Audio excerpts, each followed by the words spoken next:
Live from the Washington, D.C. area, all empowered citizens need to know about intelligent use of resources, smart governance, inclusive communities, smart industry, and healthy, thriving urbanization.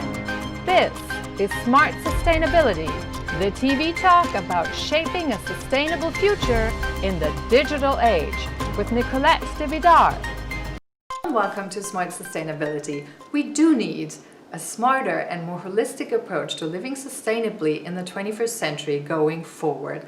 I'm Nicolette DeVidar. Thanks for joining us. As you can see, we're still broadcasting from our home studio due to the pandemic shutdown.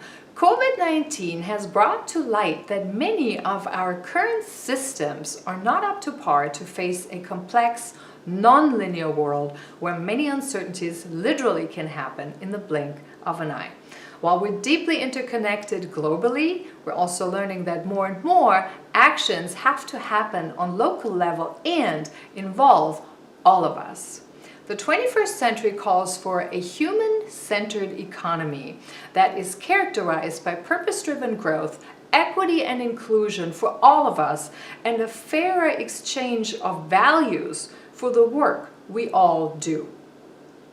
I talked to Princeps Polycap, an innovator who developed next-generation artificial intelligence to deliver a holistic platform that would allow for more democratic, dynamic decision-making across communities, open innovation for products and services that communities truly need, and also a value exchange basis for all of a community's participants. To Smart Sustainability, Princeps. Thank you. Thank you for having me. Yeah, this is a really, really great time for several reasons. So we are coming, hopefully, right out of the Corona crisis. And with that, I think we'll see a complete range opening up of new services and new ways of how we work, how we live, how we exist.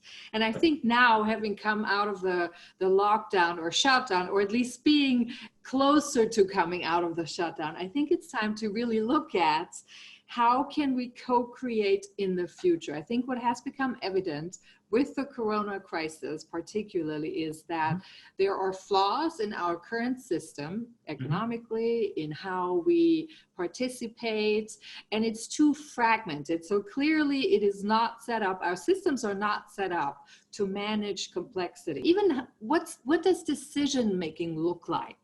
And so I really want to use that show particularly to talk about a better way to possibly co-create the future from all those many different angles and encompassing complexity in a non-linear world, which is basically what we're operating. And you have a system which captures most of those components. So I like you to talk about what that system is. It is a platform of collaboration, but what exactly, how would you describe it in a nutshell? What is that? What's so specific about that system? Yeah, you definitely hit on a lot of really, really important things. And well, the system is called Poly 186. And essentially what Poly 186 is, it's a platform for collaboration. And on top of that, to really give the viewer an idea of what it is, it's a project management system, right? So we allow people to use this project management system to collaborate on different products and services that they then can use locally to solve problems within their community.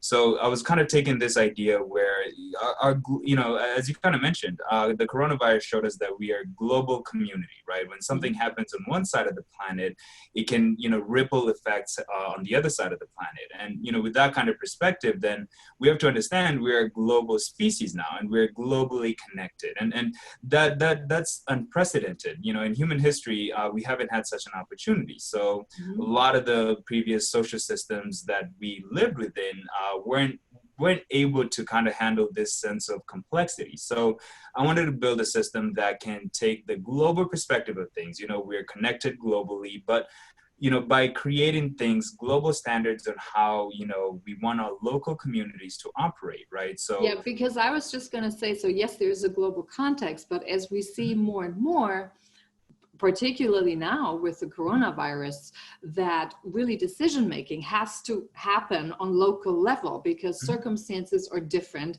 community participants are different, environment is different. So that's the specifics that kind of need to be taken into account.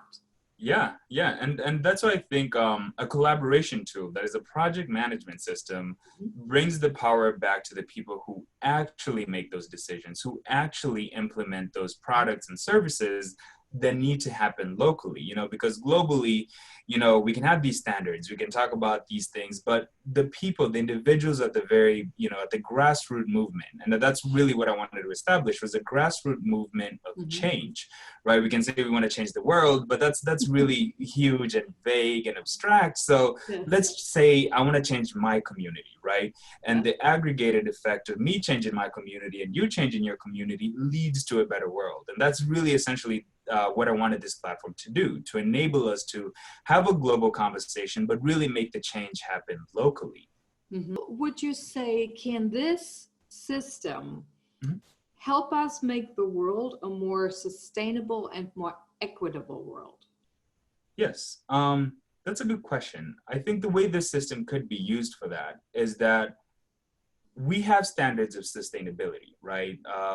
The world organizations out there say, hey, this is how, this is where you want to be sustainable. You want to produce your energy using, sustainable resources like solar panels, wind farms, this, et cetera, right? There's specific products and services we need to create for the world to be sustainable.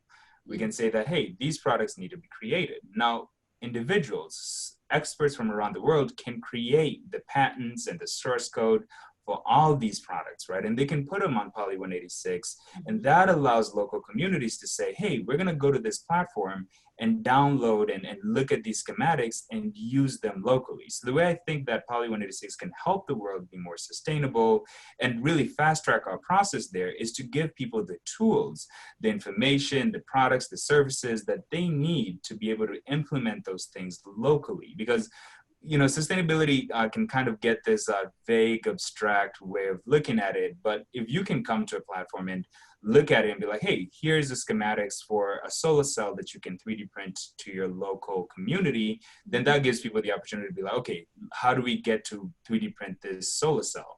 Now they can start making actions towards actually making it locally.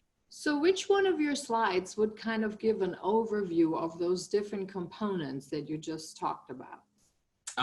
There's a few. There's one which talks about these products and services, and I have them listed like from Odell Nase to Polyocracy to 186 to Matter Robotics to Poly Energy and then Poly Robotics, and they'll kind of give an overview of what that is. And then those slides, I have even more slides, I think, in the first deck that I sent you that goes into in depth of what the features are of each product and service. And so basically, if we sum it up, I think for viewers particularly to understand that is that it is a collaboration platform with different participants, which basically regulates the collaboration different between organizations, individuals, machines, products, and services in a global context and a local context. Is that correct? Yes.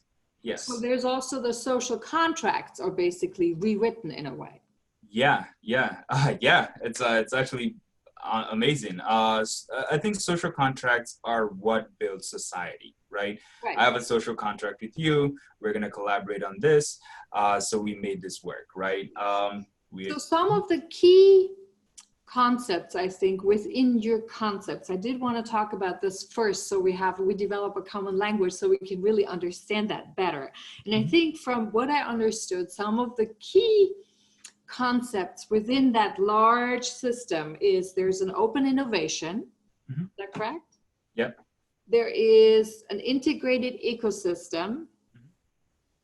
There is dynamic decision making. Correct? Yep. And then what else? And then of course, community-led initiatives. Yep. So why don't we start talking about those four and then we can dive down a little more. Let's talk about open innovation. So how does this system, your platform, so to speak, allow and promote open innovation? Who can participate and how can that look like? Yeah. So open innovation is really, we deal with the innovation cycle, right? From a product being an idea to it being to the end user, right? And really, the system is supposed to be easy to use. It sounds complicated, and I mean, changing the world is complicated, and took me quite a long time to really simplify this. But we wanted users to be able to go through the innovation cycle from the point it's just an idea to really doing research and development, to producing a prototype, and to coming up with a product, and then to selling the product to the market. Each person, there's a person in each of those steps. There's a person who needs to do each of those steps. And open innovation. Hold on. Let's walk this through. So let's say I have an idea. I would be a user on the system. So I go on the system, and then what do I say? This is my idea. These are the things I think I'm going to need. I need to, let's say, recruit certain people for certain steps, which is what some systems already do, like Upworks, for example. Yeah. You have people who provide certain services that help you getting further and get this out. Yours, though, is further. Well, yours is more extensive, right? So if I have an idea, I get all the different components, then how does this work? So everyone who contributes something to that, then does that mean that each of them then kind of has a stake in my idea, in my innovation? Actually, it's more like you come up with an idea, right? You post it out, you post it on there, like, hey, this is my idea. You're one of many people who have ideas. So the community itself votes on the best idea. And the one which raises to the top is then the one which then it goes to the next step, R&D, research and development. And so then somebody else takes that idea and then starts writing up the schematics. They write the requirements because they're the experts in that field. You know, I might not know how to 3D print a solar cell, but I think that's a great idea. And so somebody comes and says, okay, well, to 3D print a solar cell, you need this, this, and that, right? They post that onto your idea, and then somebody else comes on and is like, well, I have a 3D printer. I can take these schematics and I can actually, well, create a prototype for this, right? So they then take that part, they do the next step. So really, it ties into open innovation in the sense that each individual does a specific part to getting this idea to being real. And it's not just that you have to do everything, it's that you present your part of it, you present your idea, somebody takes that idea and builds on top of it. So it's open because a lot of people can come together to building this idea into a real product. Okay, I'm going to challenge this here for a second. Go ahead. So, I have been an entrepreneur, and I've also learned during my time of working that when you have an idea, there has to be somebody who owns the idea. And I'm not speaking of ownership, but I'm speaking in terms of being the motor, the visionary behind the idea.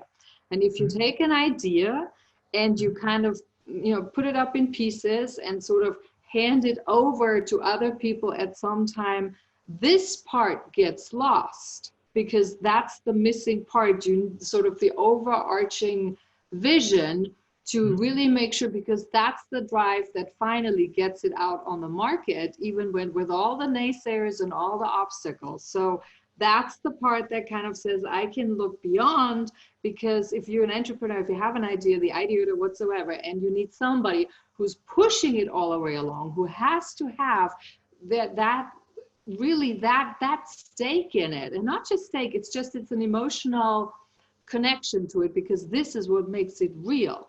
So while I see that with many machines, for example, that would work, you can sort of do it and outsource it and everybody adds on. I think there are also things that simply need that one person who really is the birth giver, so to speak, moves it all along the channel. How would that be reflected in that platform? That's a fantastic question, actually. there's an aspect of this that I actually haven't mentioned quite as much, and it's that Poly 186 is actually an AI DAO, right? So it's an artificially intelligent, decentralized organization, and I wanted to build a system which can sort of, you know, push itself to getting these things done, right? I had the vision of a better world, but I know that I'm immortal and I'll die eventually, but that still needs to keep going.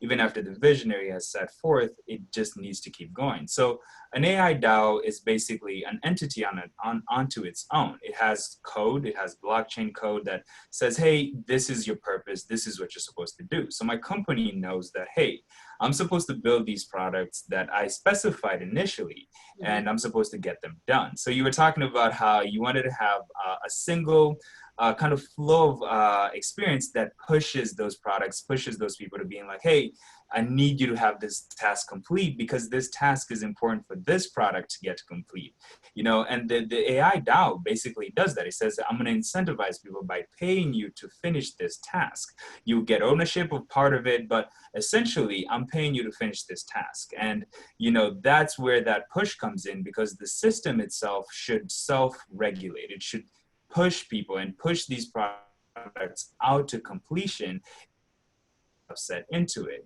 So the system, I have phase 1, phase 2, phase 3. These are the things I need to complete for phase 1 for me to move on to phase 2, for me to move on to phase 3. And so the system is what is actually the magic here, because a lot of users will just use the surface level of it. They'll interact with the task, they'll complete it, they'll come onto it and get paid. But the system itself is what says, hey, these are the products that need to be completed. This is where they are in the chart. This is what we need to do to push them forward. Let's find the people who can really accomplish those tasks. Now, the most applicable one for this one would be within a community, right? And you did have a slide on a community-led DAO. Let's see. Can you talk about how that works in the community? Yeah, definitely.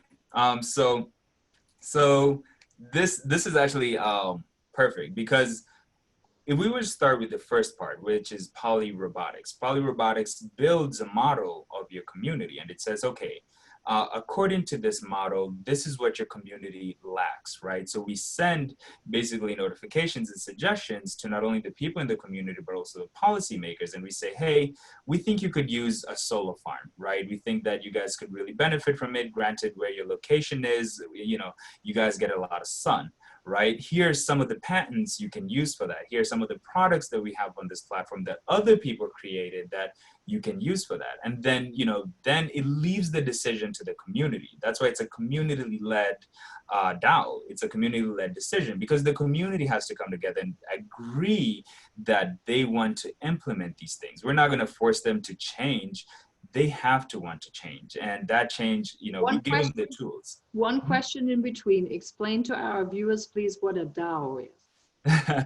Yeah, a DAO is, in the simplest form, it's a system of smart contracts, and smart contracts are essentially contracts that work on a blockchain. And I don't want to get into a blockchain and what all those things are, but think of it as pieces of code that say, hey, these are your roles, these are your rights, and you know, these are also the things that you will get once these roles and rights have been fulfilled, right? It's a simple cause and effect kind of thing, right? It says, hey, based on these causes, these are the effects that we want to happen. So it's a framework that allows anybody from around the world to collaborate together. And, you know, things like Bitcoin are DAOs, because Bitcoin says, hey, if you're a miner and you're mining and you use your computers to, you know, mine, you get a Bitcoin. That's a contract, right? That's in the smart contract that then gives the, you know, the miner the Bitcoin that they deserve. So a DAO is essentially just a framework of smart contracts that then say, hey, you did this thing, you get this thing. And that's in the simplest form. So for communities to establish a community-led DAO, why do we need those? Obviously, we have a lot more wicked problems that we had in the past. So talk to us how that approach can really look like in a practical sense. So we talked about the fact that it establishes kind of like what's missing. So let's say a community establishes this is what's missing. Then what's the next step? So there's two parts to that, actually. There is in that same community, there's the producers and then there's the consumers. We're talking about the end consumer here who's like, hey, I have a problem and I want this problem solved in my community, right? There has to be an equivalent producer who can produce that solution, who has the skills necessary to create that product or service that then solves that problem for that end user. So let's say you wanted to have a solar farm, or let's say you wanted to have a solar panel in your house, right? You need to go find a place where you can buy these things, you can get these things. And so there has to be a producer locally who can get that stuff for you. You know, right now we live in a global kind of, you know, environment where it has to come from China, it has to come from somewhere else. I want to bring all those things down to the local level where it's someone who has the 3D printer who can print that for you, right? So it brings, you know, it doesn't send it away from somewhere far off, it's just local. And I think, so it's you know, local made, it's locally sourced, and you have supply and demand basically localized. Yeah, yes. And that ties our communities much closer together because Build new cities and upgrade old cities. yeah, that was a huge part of that actually. Yeah, talk about that, please. So yeah, long story short, initially I wanted to build new cities and upgrade old cities, but then I decided that, you know, I can't do all of them. So that's why I built the system. So that's why in polyrobotics, we create virtual models of cities based on their data. And then these virtual models serve as... What kind of data would a city need at this point to actually create a model like that? So there's data about discrepancy in terms of what data cities actually have. You know, some cities may have more than others, but there's like a huge discrepancy. So what are data they would need to feed the system? True. If I was to start listing off a few, is data of where the city is. Secondly is the data of who is in the city, what kind of people are in this city. You know, we can get this from sensors and from like, you know, people going out there and counting people. Right. We can also get what this city, like the environment, the region, what's locally here. Do they mine?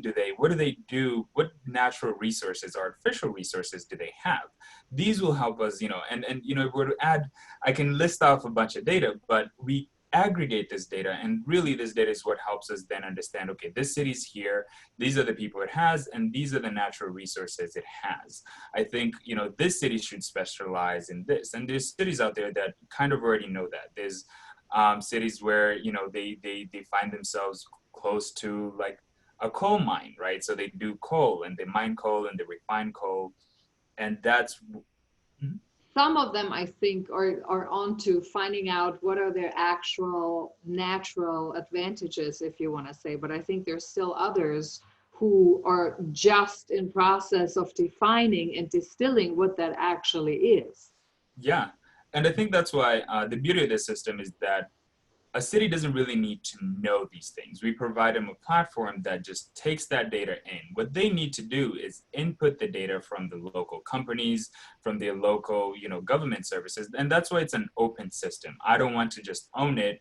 I want everybody to own it, because such a system will have too much power for just one man or one company to do. So it's open for the public, it's open for the world, because this helps the world. It doesn't just help me, it doesn't just help you, it helps everyone who watches this and their kids and the generations after that. So it's an artificial intelligent assistant that then takes all that data and it aggregates it. And, you know, I don't want to get into, you know, like deep learning and machine models and how those go, but it's supposed to make it super easy for people who are not really well versed with, you know, how computer systems work, to just have a cool UI where they can come look at these systems, look at the model of their city and be like, okay, our city is good at these things. I'm part of this city, so we know that our city needs to fix its homeless people, right? So let's say homelessness is a huge thing. We need to build new houses, right? So how do we build new houses? Let's 3D print new houses. Let's go to Poly 186 and find patents on how to 3D print new houses. Can we find a local person who can 3D print a house for us? Let's give them this patent, then they can 3D print a house, then the homeless person has a house to live in. These 7 to 8 steps are steps in which people can take towards solving a problem like homelessness. I don't think anybody should not have a house. And I think that, by being in this city, by understanding not just that homelessness is an issue, but also having the tools such as the patent for the 3D printed house available for you to buy, you can go to your local people, policy people and government people and be like, hey, there's this really cool tool that we can use to solve this problem. And they can then say, okay, we'll use our taxpayers' dollars, we'll get this patent, we'll use this patent to find a person locally who can then make that house for you. And then once they make that house for you, the homeless person has a house to live in. Now they can build their life from there. Now they can become a productive member of society. And that's essentially why it's an ecosystem of products. Let's talk for a second about what an ecosystem is. Because I think there's still a lot of misunderstandings of what an actual ecosystem is, who are the participants of an ecosystem, and what makes it an ecosystem. Yes. Let's talk about first, what is an ecosystem? I'll give you an example, a really good example. Apple has an ecosystem, right? They have smartwatches, they have phones, they have laptops, they have smart home devices, and all these devices are part of the Apple ecosystem. And what that means basically is that there's these products and services within this system that work together using the same Apple protocol, and they work together giving you the Apple-like experience to be able to text from your watch, and it goes to your phone and it goes to your laptop. And that's essentially the beauty of ecosystems. In nature, there's also ecosystems such as the wildlife, the rainforest ecosystem. So we're basically modeling nature and saying, okay, nature's doing this pretty cool. It has rainforest ecosystems, it has desert ecosystems. So we just want to create artificial ecosystems of products and services that people build that can then alleviate some of these problems that are really at the root of our civilization right now. And which really goes very well hand in hand with this emerging trend that really only purpose-driven businesses have a future. Yes, yes. And I think it's the businesses that really solve problems that really matter. When this coronavirus thing happened, a lot of businesses shut down, except the really essential ones: food, shelter, energy, those essential ones. And that's kind of why we focused on those verticals, right? We focused on infrastructure, on energy, on food, and then on the people themselves, because that's what makes everything work. Yes. Yeah, absolutely. So we've talked about an ecosystem. Now you spoke about an integrated ecosystem. So let's talk about what makes an ecosystem an integrated ecosystem. Yeah, so integration is essentially that you want to have all these different parts, all these parts that are modularized, working together, right? So an ecosystem, in a sense, is already integrated, but we wanted to really nail it home and say that one thing that happens on one side, by making somebody, by enabling somebody to be able to learn about themselves, to grow and to become better, a more productive member of society, that would trickle into them working and solving tasks that would lead to, better products, better services.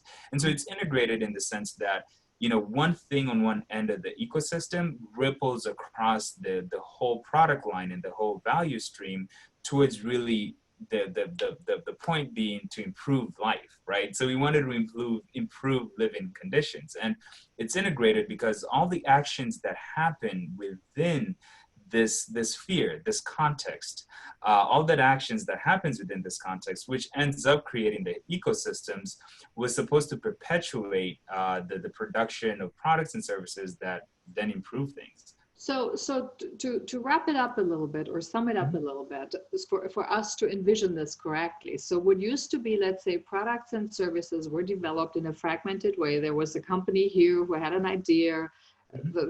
They sought a competitive advantage, they will bring it out to the market, etc. Essentially, so what I'm hearing is that now we're talking in a synchronized way of products and services, supply and demand, skills and talent, needs and having needs met, all in one platform, localized for the most part, to make a community thrive. Yes. Is that And correct? make it easy. Easy Yeah. and more fair because of a different value exchange. And this is what Yes. we're going to get to also. But before, so we have sort of the system and the platform lined up. Mhm, Let's talk about who are key participants of that mhm. system. Yeah. Mhm. And there's technically four roles within Poly 186 people can play. They can play roles of creators, right? So people who create the tasks and complete them. They can play the role of a capitalist, somebody who comes initially and invests in this, and buys the token and helps fund these initial steps to be able to bring these things to life before governments can start buying these products and these patents. There's ones for curators. People come into, once you put your idea up there, there has to be somebody who comes and curates it and looks at, okay, this is something that makes sense.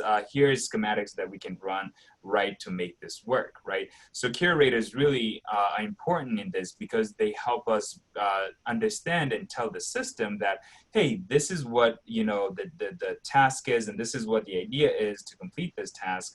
And this is what is being done to getting this to work. The system needs to understand that. And curators really teach the system to understand our world, to understand, okay, this is what is happening in the outside world to getting these tasks completed. And then lastly, I think I talked about the capitalists, the curators, the creators, and the contractors. And the contractors are anybody like me. So I'm a freelancers, yeah, people who freelancers. work from home, Mhm. all these, basically everyone, any individual who has something to offer could be part of that. Yes, you can help marketing, you can help do programming, you can help engineer patents, you can even help just looking at these patents that are already out there and being like, okay, I think, I tried this out, 20 years ago and it didn't work, and here's why. And, we can give you tokens for that. We wanted to build a system where anybody and everybody can be part of it. That's how you build the future. You don't build the future by one person telling everybody what to do. It's individuals coming together and being like, this is my skills, this Yeah. is what I can And do. this is really the co-creative aspect. Yes. Yes, so that's why those four How do roles. we co-create the future? And that means everyone has something to offer, and it goes into a larger purpose, which essentially we all want to have a fairly secure, nice, Mhm. enjoyable life. Yes, we need Yes. ups and downs to grow, but at the end of the day, I mean, everyone likes to aspire to a healthy, stable, secure, learn life where you can learn and grow, but prosper and thrive. Honestly, and that's what a society is. If we were to think about it at the most basic, it's these systems such as the law system, the healthcare system. We talk about Yep, systems, and these systems work together, and that's right. doctors work within these systems, engineers work within these systems, and we just wanted to say, okay, Earth is getting to a point where we need a new system. And I wanted to envision how that system could look like. And we've talked about elements of that system here, but I think I'd urge the audience to take a look at some of these ideas on their own to really, understand that the world is moving towards this direction. And I think that we all need to learn about it. And you can educate more people about such movements, such systems that, are alternative systems to the current systems. We're building upon the current systems to really change how things are headed. And that's really at the core of what we do here. Mhm. Absolutely. So we talked about who are key participants. We talked about how that can look like on a local, on a community level so that people have an idea. Let's talk about, if you're a participant of that system, Mhm. how the value exchange could possibly work. Yeah. This is actually really cool.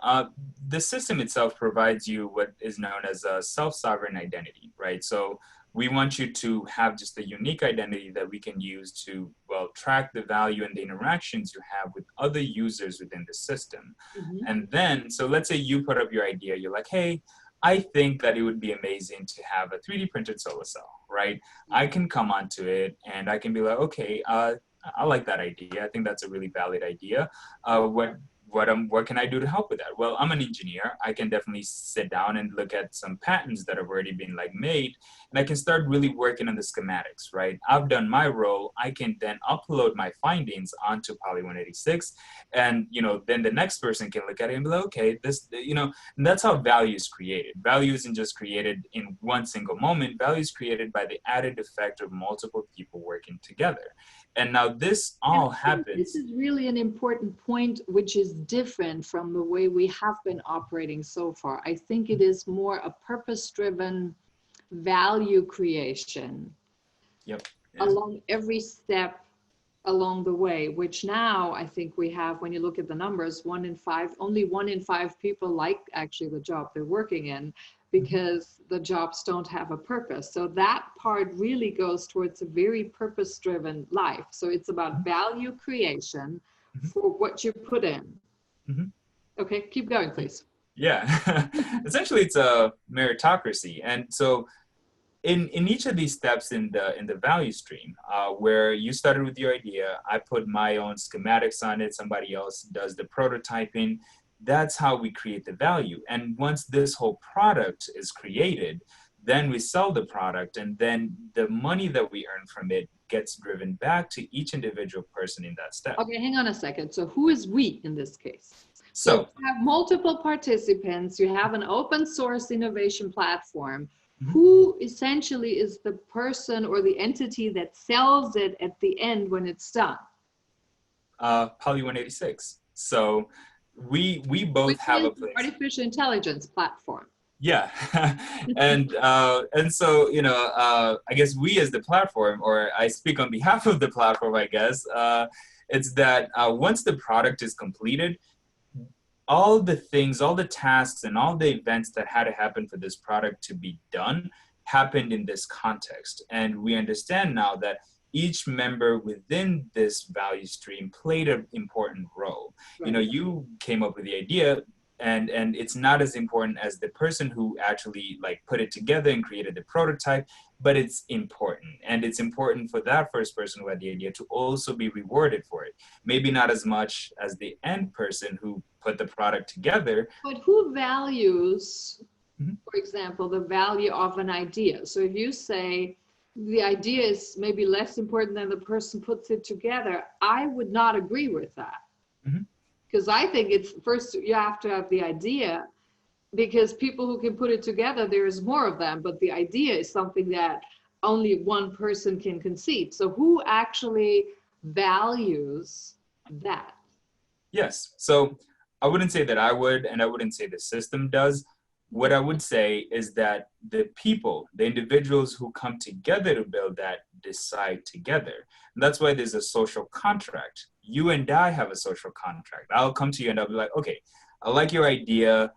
How about this? When I work on this idea, I want 20% of it, right? And we got to negotiate, and we got to be like, okay, I don't know, 20% is a little bit too much. How about I give you 15%? And that's how we decide how the value is split. Because then the system takes that information and says, okay, she agreed to 15% to this person to do this. And eventually it comes down to then the next person, there's 2 of us now, right? There's me and you. There's a third person who has to come to this group and say, okay, well, I can put it together. I want to have 30% because I can put it together. And we come together and we're like, well, you came up with the idea and I came up with the schematics for it. He wants 30% to put it together. Let's give him 25%. And me and you can go back and forth and we can agree on whether we want to give him 25% or not. So the end of the value distribution is still left to the users. It's not one that the system decides. It's not one that I decide. It's left to the users. And when you guys agree on it, then the system upholds that ratio of dividing that value towards the end, right? So when we do eventually sell the product, you get your percentage, I get my percentage, he gets his percentage, because that money is funneled through Poly 186, right? So somebody comes and buys that product, that money is then shared between you guys, and then, everybody gets their piece of the pie. So, okay. So I can reiterate that if I didn't say good enough. I think I think it made sense. Yeah, no, it's important to really understand how that system would work.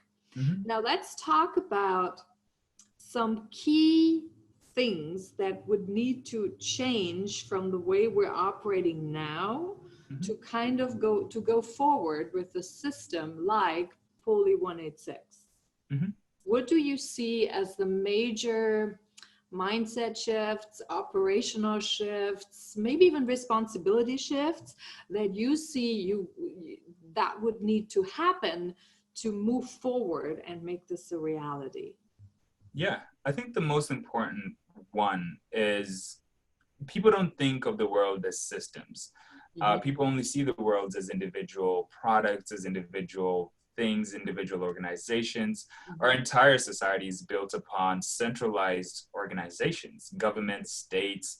And I think it's important for people to start thinking about systems and learning about systems, because the future is all about systems. The present has been about systems, but we need to be actors within these systems. And by really enabling the audience to understand that it's a paradigm shift from centralized, systems to decentralized systems in which give you the power. And that's really at the heart of this. It's that you're not sending your power off to Washington. You're not sending your power off to a capital city somewhere. You have the power within your current system, within your current local community, to really have that impact and change. And that's the paradigm shift that I really think is at the heart of all this. It's not, that's why it's a little bit hard to communicate some of these things, because you got to take people from seeing the world as just a centralized one product, one organization, one country doing one thing, to multiple countries, multiple products, multiple states doing a lot of different things to really making the world work. And I think at the heart of all this, it's that we need to go to systems thinking instead of just, product and centralized thinking. I totally agree. And I think what you said really, I think is the most tangible thing for people to understand, that at the heart of it is really giving power back to the people through thinking in terms of full systems. That's what systems thinking does. Now, from my experience though, it does require an understanding of self. It does require self responsibility. It does require self mastery. It does require also an ability to really be agile enough to live in a world where you have self-forming teams and projects, which really is at the heart of what the system does, correct? Yeah. So you have self-forming teams, self-forming projects, and the management of those teams and projects is very different from how we have been managing teams and projects from here on out. Like here, and I know we spoke about this before, like even if you use your system in an organizational context, which I know you said you can, we had so far usually a department head who's been always the head of the department no matter what. So along comes Agile, and you no longer really have a department head because you have self-forming teams and self-forming projects, and the management of these teams is entirely different. Yeah. You actually hit on something that was really key. You said that it at the end of the day, it comes down to the individual. It comes down to you watching this. And, you have to have a sense of self-responsibility, self-awareness that leads you to understand these are my skills.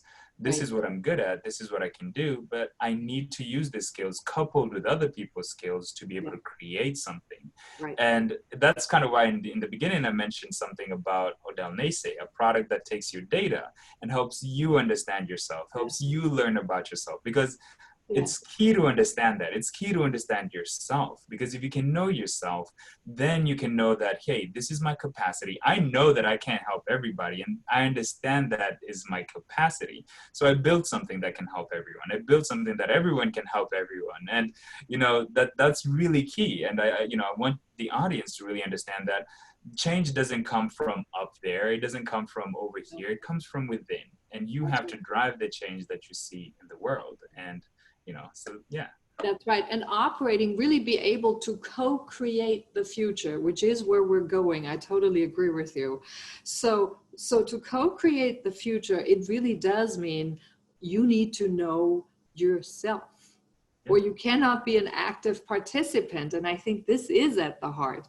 I want to talk about, we have a few minutes left. So I do want to talk about one aspect that I don't think we've talked about enough yet, and that is dynamic decision making in a community, for example, in terms of how can a dynamic decision making really influence and impact the way we live in a community? How can we actively participate as citizens in a community in the decision-making process, not just in the elections, but actually in making decisions about that community and in that community on a day-to-day basis?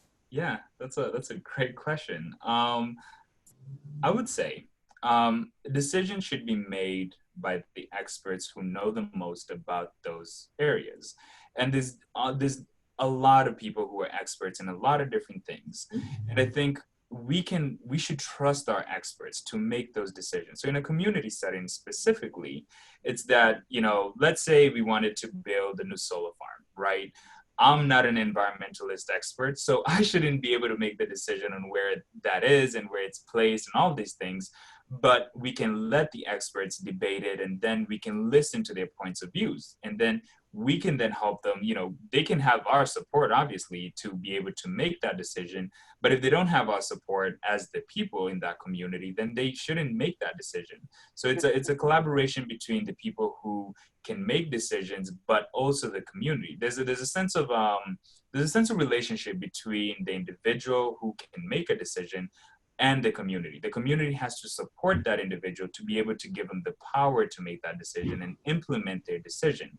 But that person who makes that decision also has to be the expert, has to be the one who's qualified to make that decision. And I think in a lot of times we probably have some people who don't have the expertise to make those decisions, and they make terrible decisions, and then it affects the community, and now the community is angry. So the community should give power to the people who have the expertise to make the right decisions. And I can't stress that enough, because if you have the wrong person in power making the wrong decisions, you'll end up with the wrong things, and absolutely. The community will be affected. So let's let the people with the right kind of expertise make the right decisions in their context. I don't want a doctor to tell me how to build my programs. I'm a programmer. I know how to build programs. They should tell me how to take care of my body so I can build better programs. And I think those decisions should be left to the people who can really know. But your platform, so the Pulley 186 does allow for dynamic decision-making in community-led initiatives, right? Mm-hmm. So do we envision that? So let's say, for example, that the community decides we need a different waste system or a different wastewater management or whatsoever. Does that then also allow for people to actively participate, not only what that system looks like, mm-hmm. but also in terms of whether it's wanted or not? I mean, clearly, do we like it or not? Is there participation or not? Do we need it or not? But then also in terms of different parts along the steps, so to speak, like different stages, does the system allow for an active, how do I say that? For an active vote, so to speak, on the different stages? Yeah, so there's two things I really want to bring light to. There's the active process of creating the product, and there's the process of implementing the product or service in question. And those two tracks are different, and they need different decisions, right? So creating the product is in the context of the decisions needed to make that product, right?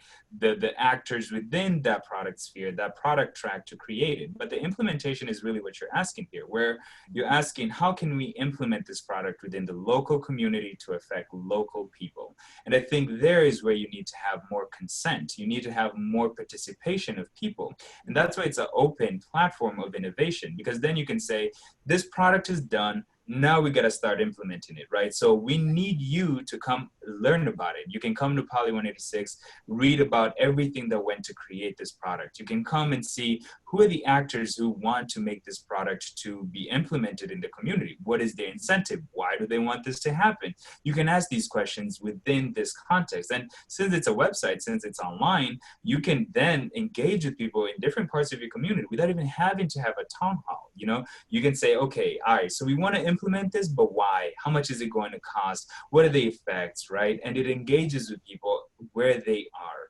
So that's what I'm saying. So this is kind of like town hall meetings of the future, so to speak, in a way, because you can directly influence as a citizen where you want this project to go, correct? Yeah. And you actually hit on the last part, which is voting. Voting is important. And your vote should be as easy as you pressing a button on your phone and that helping you change the world. You know, we live in a smart world now, and we have smartphones and smartwatches and smart fridges, but we don't have a smart system to be able to engage with each other on how to really build this. And, you know, let's say it's the idea of a smart solar farm, right? We want to be able to say, okay, I think I support this, right? So I say yes to this, and you can use my taxpayer dollars to be able to buy this patent, to be able to bring that patent and that manufacturing of that solar panel to this community, right? I've read about it. I've tracked the whole progress of it. All this is information that is free out there. This is an open company that we don't have any closed doors where we're like, oh, we got to hide these because our competitors, there's no competitors to this kind of thing. This is a system unlike any other. So, but yeah, I think it's important that you brought that up, because I think it's important to let the audience know that you still have that decision. That voting, your vote counts. And until you cast that vote, then, you know, if you don't cast your vote to letting us know that, hey, this is my opinion on where this product is going, then I don't think you should complain on when it's done, because you didn't really, engage in it. And so, we're giving you all the opportunities to engage with everyone in your community to decide where the community goes. And if you don't engage with them in that decision-making process, in the entire process, then don't complain where the community goes. Absolutely. We are out of time, Princeps. Now, you do have a website. I do know that. Yeah. And I guess so for viewers, when they're interested, they can go and check it out and read more up on that system, because it does take some time to read into this and understand better. Yeah. And we actually may do a follow-up once we're back in the studio. I'd love to have more components of that and sort of drill down a little deeper. Yeah. That's it for this episode. Thanks so much for watching. I hope you got some ideas and we could spark some of your imagination of what it could look like going forward in co-creating our communities in the 21st century.